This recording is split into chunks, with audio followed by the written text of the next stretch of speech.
Hinjili block नंदिक ग्राम school परिचालना committee गठन को नहीं उत्तेजना। हिंजलिकाटो ब्लॉक नंदिक पंचायत रे उत्तेजित लोके स्कूल फाटक रे ताला पकाई प्रतिवाद करिसेंती।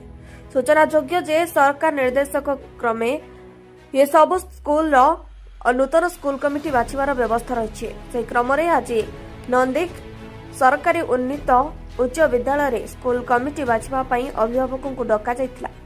अभिभावक माने सकाळ 8 घंटा समय आसी सहयोग करथिले। यह ठीक भाव कार्यकारी चलता बेले हठात दुई गोष्ठी मध्य जुक्तितर्क होता। एथिरे कम संख्यक थिबा गोष्ठी निर्वाचन जगह छाड़ी चली जाइथिले, किंतु शेष में विद्यालयर प्रधान शिक्षक कोरम अभाव कही एहाको बंद करबा पई निष्पत्ति नैथिले। अन्य गोष्ठी एहाको विरोध करी धर्मघट आरंभ करथिले। किछि अभिभावक कमिटी बछरे पक्षपात करा जायतबा दर्शाई पाटितुंड करबा सह प्रशासन पदक्षेप को दोषारोप करथिले। परे कमिटी गठन करबा पई प्रशासन पक्ष आरंभ करथिबा बेले समस्त 15 जणिया कमिटी निर्द्वंद्व रे निर्वाचित होइथिले।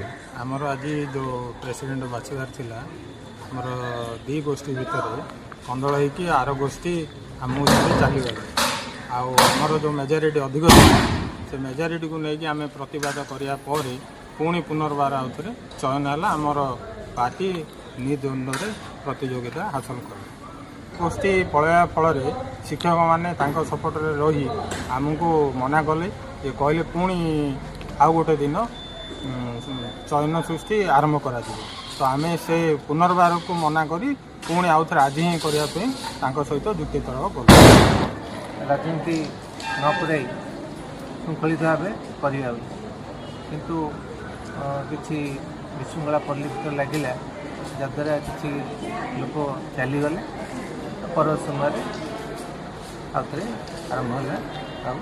गंजाम जिलूर रजनीकांत पात्र रिपोर्ट श्री न्यूज।